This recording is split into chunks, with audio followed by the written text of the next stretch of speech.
Assalamualaikum warahmatullahi wabarakatuh. Saudaraku kaum muslimin dan muslimat, saudara sebangsa dan setanah air dimanapun Anda ada dan berada. Berjumpa kembali dengan saya Abu Fikri dalam rangka menyampaikan tausiah agama demi kebaikan kita bersama, agar kita mudah berjalan dan kembali kepada keselamatan, yaitu Allah dan Rasulnya.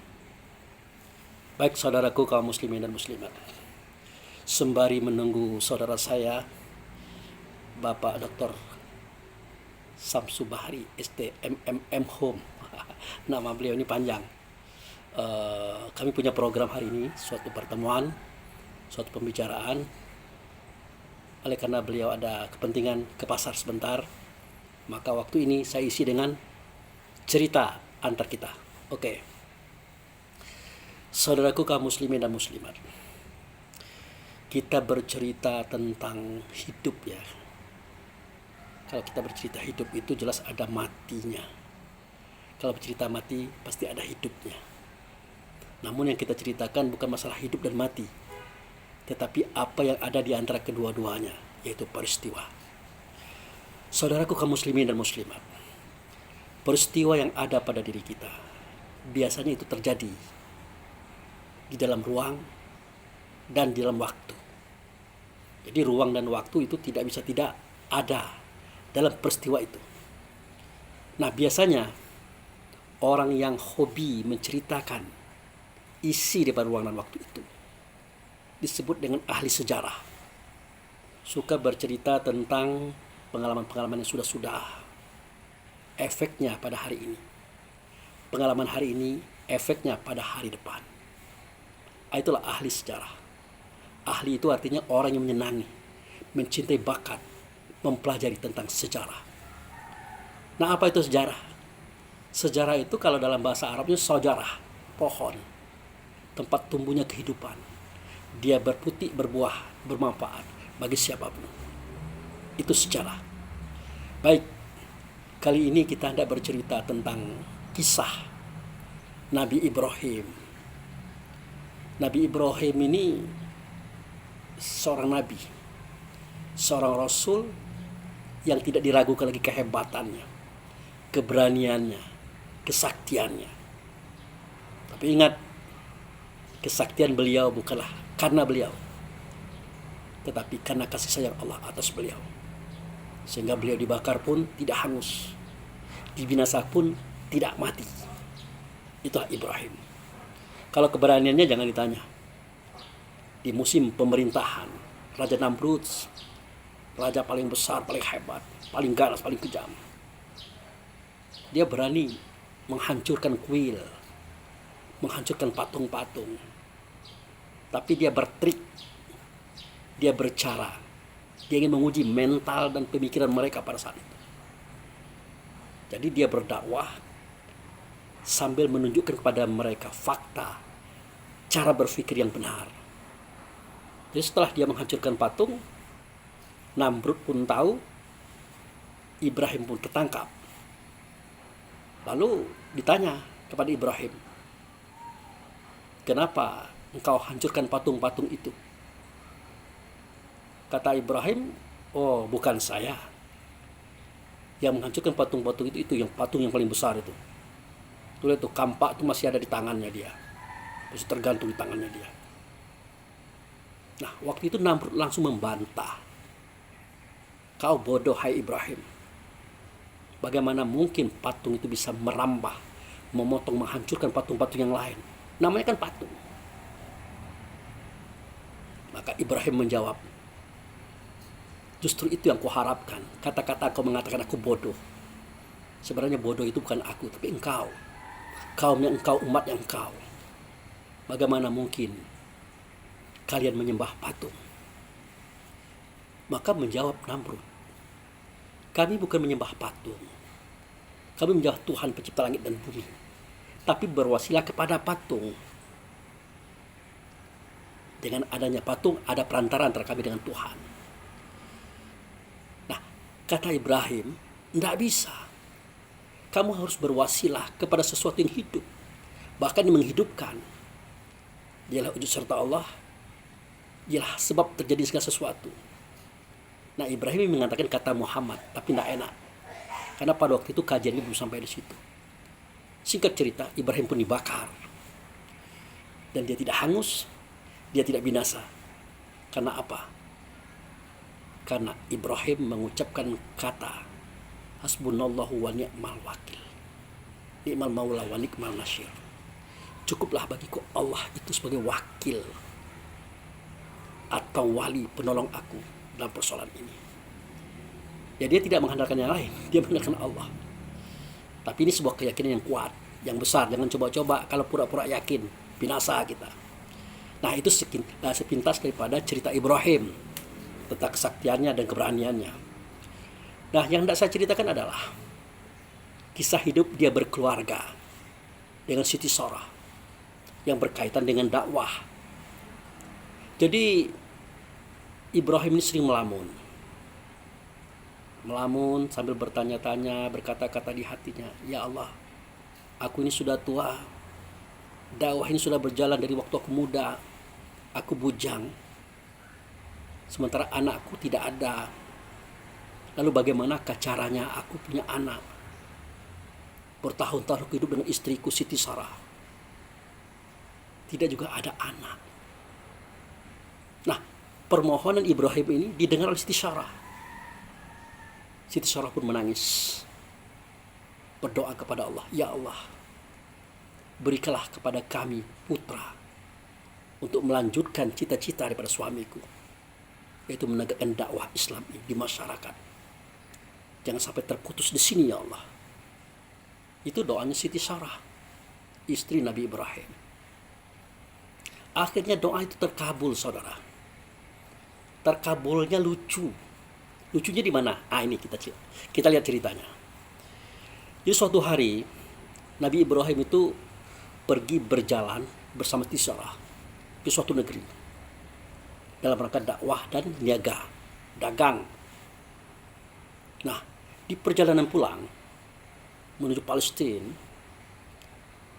Nabi Ibrahim dengan Siti Sarah ini bertemu dengan pasukan raja. Tapi bukan lagi Namrud rajanya, sudah lain rajanya waktu itu. Nah, pasukan raja tadi melihat, kok ada perempuan ya, cantik lagi, sementara suaminya udah tua. Nah, akhirnya singkat cerita, Nabi Ibrahim dan Siti Sarah ditangkap, dibawa ke hadapan raja. Wahai raja, ini tawanan yang kami tangkap, seorang laki-laki dan seorang perempuan. Maka sang pengawal berbisik kepada raja. Apa bisiknya? Baginda, perempuan itu cantik loh, cocok untuk baginda. Nah, sang baginda pun setuju. Tanpa tanya-tanya, tanpa basa-basi, dia mengatakan kepada pengawalnya, tangkap Ibrahim, masukkan dia ke penjara. Nah, kenapa raja sampai berkata seperti itu? Karena seketika pengawal raja, hulu balang raja, pasukan raja bertanya kepada Ibrahim, perempuan ini siapa? Dijawab oleh Ibrahim, itu adalah adik saya. Ibrahim bohong lagi, adik saya. Nah, berdasarkan inilah raja berani mengambil dan menyekap Siti Sarah dan memenjarakan Ibrahim. Nah, seandainya Ibrahim mengatakan itu istri saya, mungkin persoalannya lain. Tapi tidak apa-apa, namanya kisah. Cerita yang diciptakan oleh Tuhan sendiri. Singkat cerita, Ibrahim pun dipenjara. Siti Sarah dibawa ke istana, dimandikan, dibaju dengan baju yang bagus, dihiasi secantik mungkin. Nah, sementara Ibrahim menangis di penjara, menyesali apa yang sudah lakukan. Kenapa pula aku katakan itu adik saya? Coba katakan istri saya, tentu persoalannya kan lain. Nah, dalam tangisan itu tiba-tiba datanglah seorang tua. Nah, orang tua ini dari zaman Nabi Adam sampai sekarang masih berjalan, saudara. Dia memantau kehidupan alam semesta ini. Dia bercerita tentang apapun yang ada, termasuk cerita yang saya ceritakan hari ini. Dia pun ceritakan itu. Nah, kata orang tua tadi, Ibrahim, Kenapa engkau menangis? Lalu Ibrahim bercerita panjang lebar. Sudahlah, kata orang tua tadi. Apakah engkau menginginkan untuk tahu apakah yang diperbuat oleh raja hari ini terhadap istrimu? Kata Ibrahim, ya, aku mau. Aku pengen tahu. Nah, maka orang tua tadi mengatakan, naiklah engkau ke tempat yang tinggi, yaitu Al-Araf, ke tempat yang tinggi. Tinggi daripada segala yang tinggi. Itulah Baitullah hakikat. Di tempat dahulu engkau menyaksikan Allah yang nyata beliau. Beliau mana? Beliau Muhammad, imam. Itulah dirimu, kiblatlah dia. Sementara semua ruh adalah makmum daripada engkau. Ingat itu. Kiblat adalah dia, engkau adalah imam, semua ruh manusia itu adalah makmumnya engkau. Termasuk ruh raja tadi, itu makmumnya engkau loh. Kau harus sadar itu, kau harus kuasai itu. Nah, Ibrahim ngeh. Oh iya, dia teringat Baitullah hakikat. Karena dia seorang nabi, seorang rasul, dia masih bisa mengingat itu. Beda dengan kita, lupa. Nah, di sanalah dia melihat istrinya. Dia lihat istrinya. Ternyata apa yang terjadi? Istrinya juga melakukan sujud di hadapan Allah dan Rasul secara hakikat. Di tempat yang tinggi tadi. Bertemukah Ibrahim dengan istrinya pada waktu itu? Tidak. Karena berbeda situasi dan waktu. Nah, istrinya meminta kepada Allah supaya dia dilindungi dari kezoliman raja ini. Ya betul. Singkat cerita, sang raja buka kamar Siti Sarah. Dia lihat Siti Sarah begitu cantiknya, begitu moleknya, tertarik dia, terpesona dia. Maka dia hendak melakukan sesuatu. Dia melangkah selangkah, 2 langkah, 3 langkah. Stop kakinya. Kenapa kakinya stop? Tertempel di lantai, tidak bisa bergerak. Maka berkata raja kepada Siti Sarah, ya Siti Sarah, kenapa kok seperti ini? Kata Siti Sarah, karena Anda hendak menzalimi saya. Anda hendak bermaksiat terhadap saya. Makanya kaki Anda tertempel. Allah tidak izinkan itu. Jadi bagaimana solusinya? Kata raja. Solusinya Tuhan mundur lagi. Selangkah, 2 langkah, 3 langkah. Dan hilangkan niat Tuhan untuk melakukan itu kepada saya. Singkat cerita diulang. Lepas. Akhirnya diulangi lagi. Sampai 3 kali. Maka sang raja mohon ampun kepada Tuhan. Minta maaf kepada Siti Sarah. Ternyata Siti Sarah bukan orang biasa. Bukan orang biasa. Dia dilindungi oleh Tuhan. Kenapa? Dia berlindung kepada Tuhan di tempat perlindungan yang tinggi. Itulah Baitullah hakikat. Yang kajinya disampaikan oleh Ibrahim kepada beliau. Yang diamalkan oleh beliau terkala berhadapan dengan raja pada waktu itu. Nah, akhirnya sang raja bertanya, sebenarnya yang di penjara itu abangmu apa siapa? Kata Siti Sarah, itu suami saya loh. Dia itu nabi, dia itu rasul. Namanya Ibrahim. Nah, ingatlah raja. Ada seorang pemuda yang gagah berani, yang pernah membantah dan membangkang Namrud pada waktu itu. Ternyata ini orangnya. Nah, orang ini pernah diidam-idamkan oleh raja untuk dia temui. Tapi susah mencarinya orang ini. Akhirnya raja merintahkan kepada pasukannya, ulu balangnya, lepaskan Ibrahim. Mandikan dia, beri dia pakaian. Bawa dia ke sini, hadapkan pada saya. Siti Sarah, aku minta maaf. Aku berterima kasih atas petunjuk Allah, petunjuk Tuhan melalui engkau. Sekarang aku sadar bahwa kalian berdua bukanlah orang biasa, tetapi orang yang luar biasa. Ternyata kalian adalah orang yang aku kagumi selama ini, yaitu Ibrahim dan istrinya, Siti Sarah. Nah, singkat cerita saudara-saudaraku, disinilah Allah mengabulkan doa Siti Sarah. Unik cara pengabulannya. Ibrahim minta anak, Siti Sarah juga minta anak. agar dikabulkan, diberikan seorang putra. Nah, bagaimana kisahnya? Kita lanjutkan. Jadi ketika Nabi Ibrahim, Siti Sora sudah berhadapan dengan raja, berpakaian bagus, indah, diberi makan, minum, dan sebagainya. Raja bertanya, Ibrahim, Siti Sora, kalian aku anggap keluargaku. Kini kalian mau kemana? Maka Ibrahim menjawab, kami mau pulang ke Babilonia, daerah Baghdad sana. Ya kenapa kalian tidak tinggal di sini saja? Kan enak, di istana, diberi hak istimewa, harta ada, makan ada, cukup semuanya. Kata Ibrahim, aku adalah seorang Rasul. Seorang Nabi harus berdakwah. Jadi aku harus kembali kepada kaumku. Nah, singkat cerita, berat hati raja melepas. Tapi harus dia lepaskan, mau tak mau. Nah, sebelum Ibrahim dan Siti Sorah keluar dari istana, sang raja memberikan banyak hadiah. Ya, onta, domba, uang, perhiasan, macam-macam. Nah, waktu itu raja melirik kepada Siti Sarah. Apa kata raja? Sarah, kalian berdua adalah bagian daripada keluarga.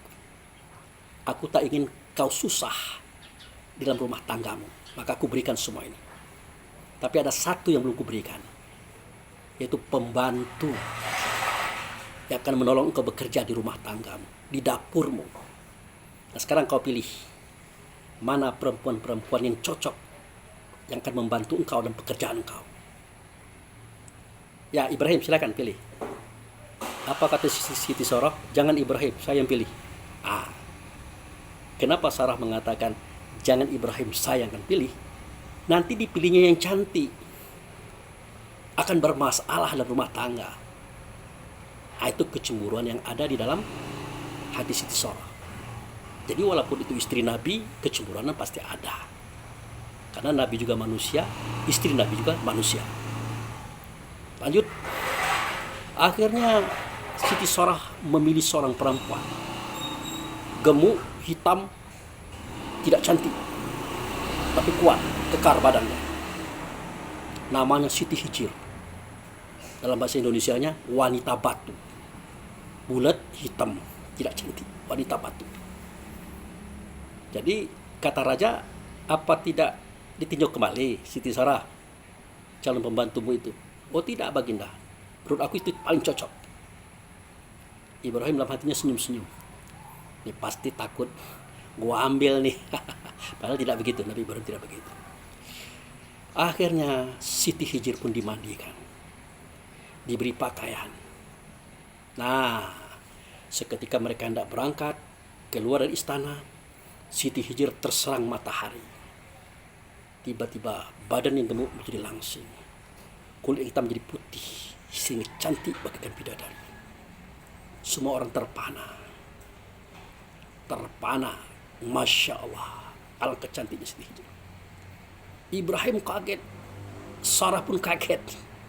Mau diganti dengan yang lain nanti sama sifatnya. Akhirnya kata Siti Sarah, oke lah, ini sajalah, tidak usah diganti-ganti lagi. Nah, rupanya saudaraku kaum muslimin dan muslimat, kenapa Siti Hijir ini badannya gemuk, hitam, wajahnya tidak cantik? Begitulah Allah menjaga diri dan pribadi seseorang agar tidak tersentuh dengan maksiat, kehinaan, dan macam-macam. Ya, siapa yang mau menyenggol Siti Hijir? Badanlah gemuk, hitam, tidak cantik, jelek. Nah, ternyata Allah sudah menciptakan sebuah skenario. Suatu ketika dia akan dicantikkan dan akan menjadi ibu bagi Ismail alaihissalam. Itu. Akhirnya Siti Hijir pun dibawa. Siti Sarah berdampingan Ibrahim, Siti Hijir di sebelah Siti Sarah. Sambil mereka itu naik kuda atau kereta ya begitu ya. Siti Sarah melirik kepada Ibrahim. Jangan-jangan nih suami saya balik ke sini nih. Begitulah seterusnya kehidupan. Nah, singkat cerita, setelah mereka sampai di negeri Babilonia, hidup bersama-sama, Ibrahim sangat sopan, sangat santun memperlakukan Siti Hijir sebagaimana layaknya seorang Rasul dan Nabi. Nah, akhirnya di suatu malam, Siti Sarah berpikir, Ibrahim semakin tua. Ini bagaimana dengan keturunan? Akhirnya beliau meminta kepada Ibrahim supaya menikahi Siti Sarah, menikahi Siti Hijir, dengan harapan pernikahan itu akan melahirkan anak nantinya sebagai orang yang akan menggantikan perjuangan Ibrahim di dalam dakwah Islam. Nah, berkatalah Siti Sarah kepada Ibrahim pada suatu malam. Apa kata Siti Sarah? Bang, kita kan sudah sama-sama berdoa minta putra. Abang berdoa, aku pun berdoa, tapi belum dikabulkan sampai sekarang. Jadi aku punya usul, bang. Apa itu, dek? Kata Ibrahim, bagaimana kalau abang menikahi Siti Hijir, menikahi hamba sahaya kita ini? Mudah-mudahan nanti ada keturunan dari sana.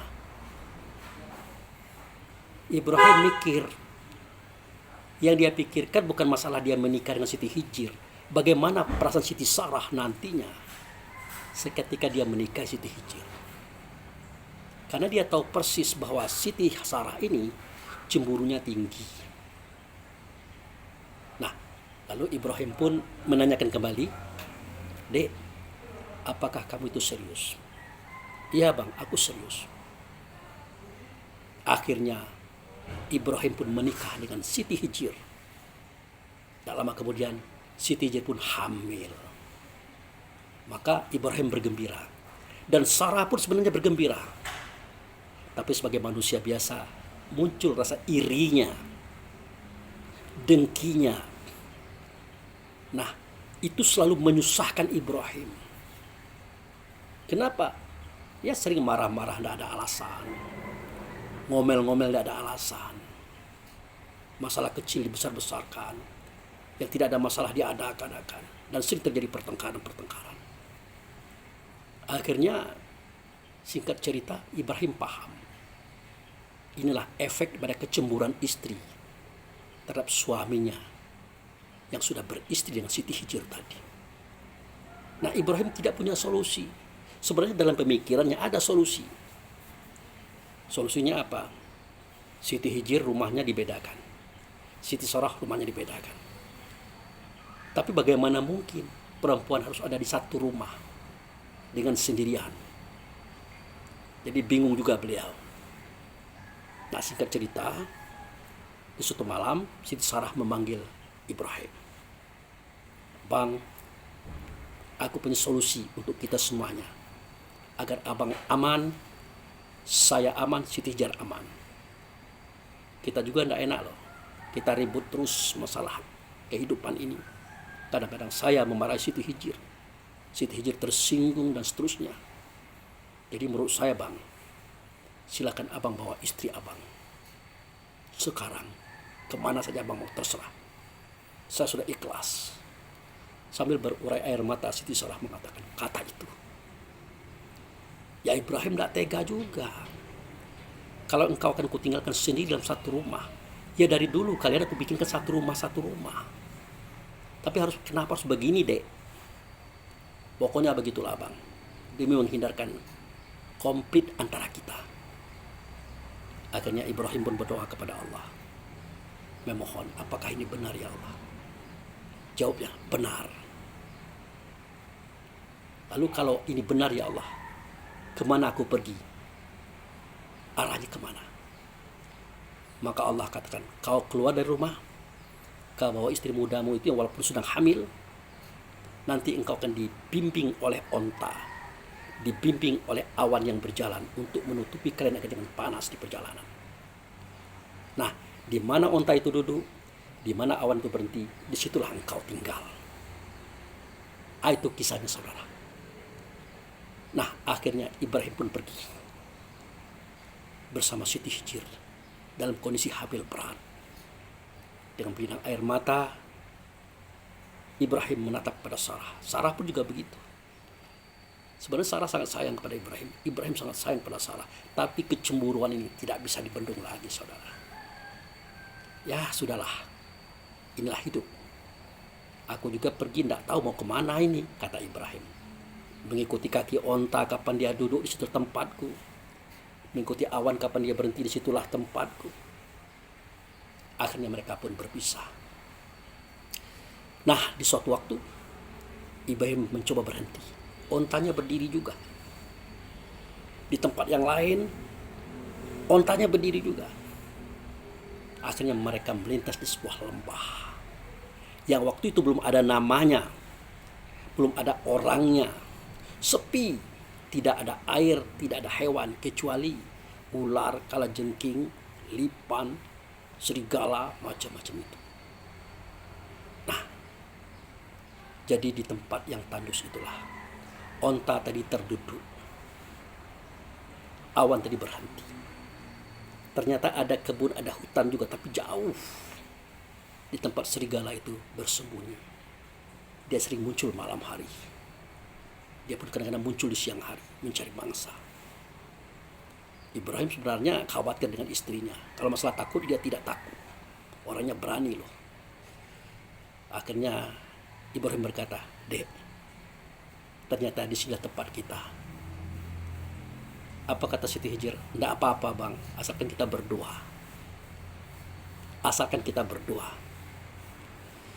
Singkat cerita, Ibrahim pun menegakkan tenda, menyiapkan tempat tidur, dan semuanya disiapkan. Alat berburu, alat bekerja sudah disiapkan. Tapi apa yang terjadi? Setelah semuanya selesai, setelah semuanya siap, Allah pun memerintahkan kepada Ibrahim untuk meninggalkan istrinya Siti Hijir di tempat itu, saudara. Bayangkan. Terkejut Ibrahim mendengar instruksi itu. Di tempat yang tidak ada pohon dan daun, tidak ada air dan orang, yang adalah binatang-binatang berbisa, seorang perempuan hamil berat ditinggalkan begitu saja. Hancur hati Ibrahim, dia menangis. Tapi dia tidak berani menawar kepada Tuhan. Kenapa? Beliau Rasul, beliau adalah Nabi. Beliau paham bahwa pilihan Tuhan tidak pernah salah. Pilihan Tuhan tidak pernah tidak benar, pasti benar. Tapi saat itu Ibrahim tidak tahu apa kebenarannya. Nah, walaupun hatinya berat, Ibrahim pun meninggalkan Siti Hijir. Menuju kemana? Sesuai instruksi Allah, kembali kepada istri tuanya, Siti Sarah, di Babilonia, Baghdad sana. Nah, selesai. Dari kejauhan Ibrahim lihat istrinya sambil dia menangis dan meraung. Istrinya juga begitu. Siapa yang mengatakan ini masuk akal? Tidaklah. Tetapi disinilah Allah akan memberikan pelajaran kepada kita, mendidik kita melalui sejarah ini, bahwa di tempat itu nanti Allah akan mendirikan sebuah kampung, negeri, kota, bahkan budaya besar.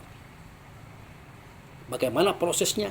Yaitu tadi, setelah dia hamil berat, Siti Hijir tadi, dia melahirkan anak.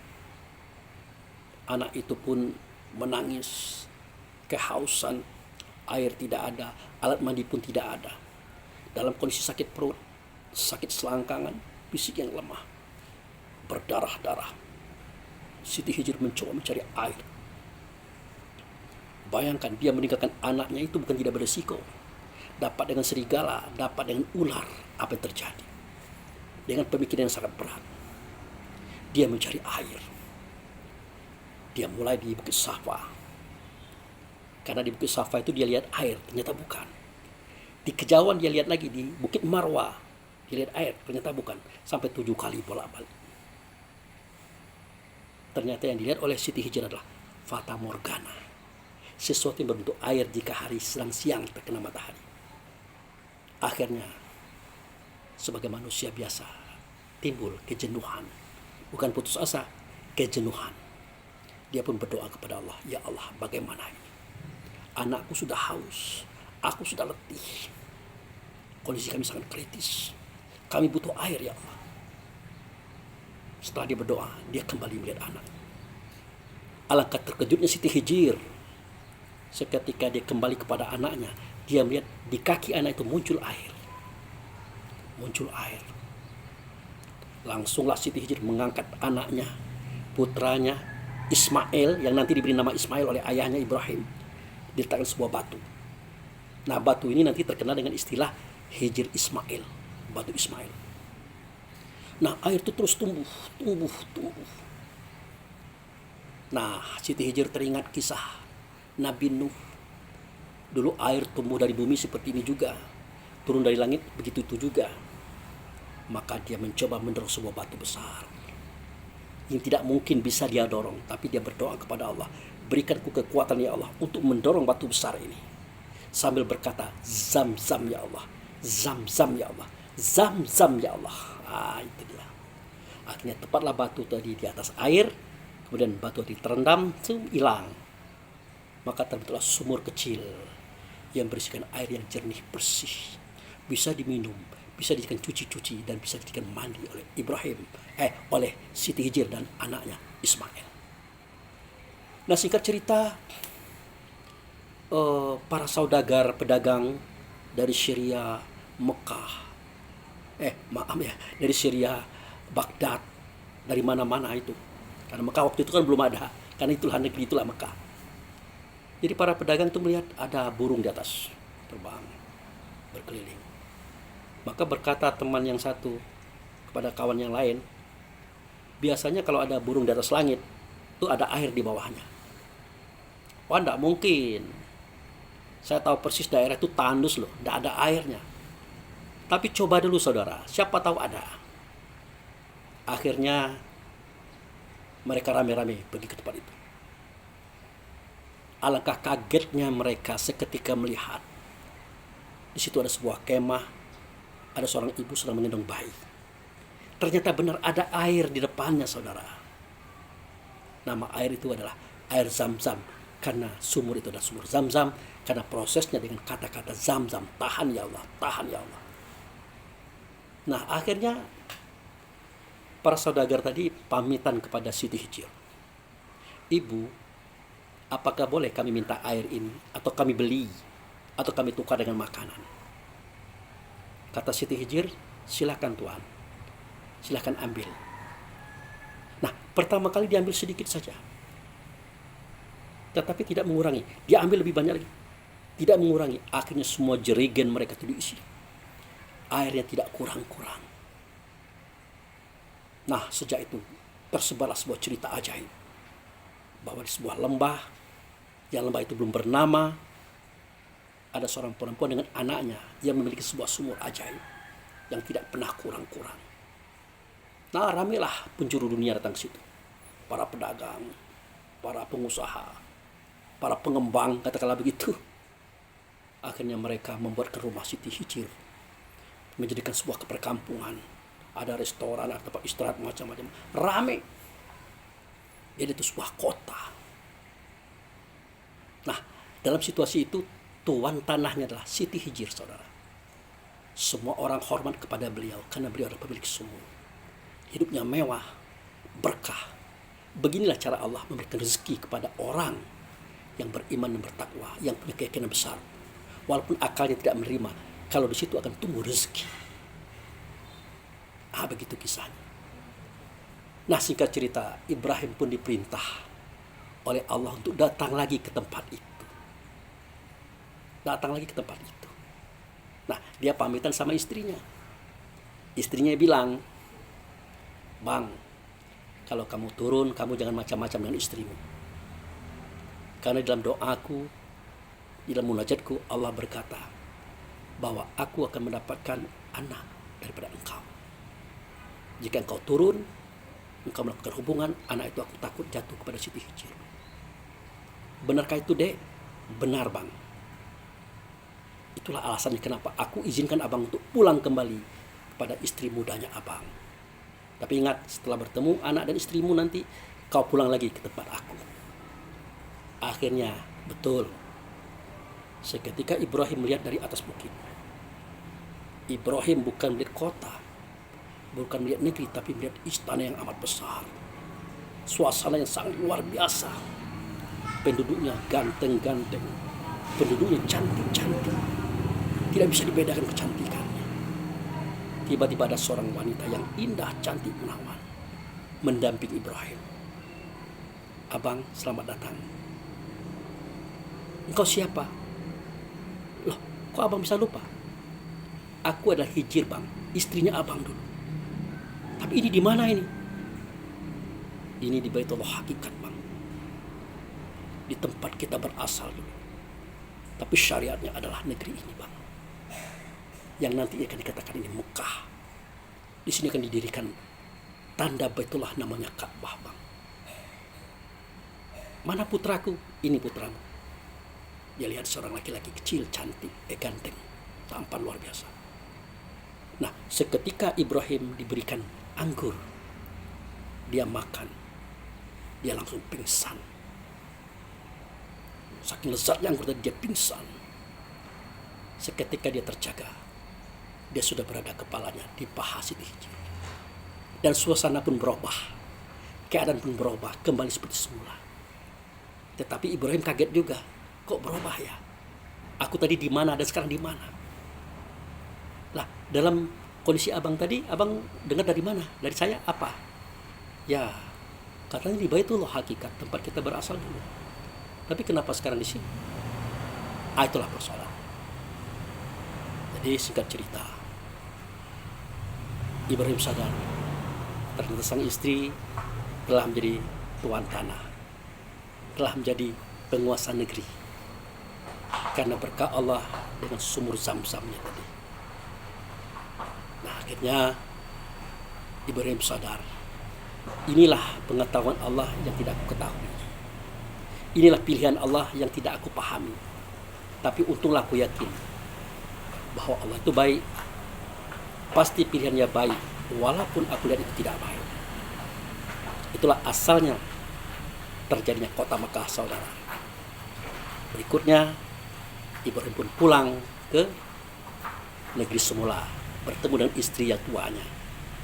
Dan benar, sejak itu Siti Sora pun hamil dan melahirkan seorang laki-laki bernama Ishak.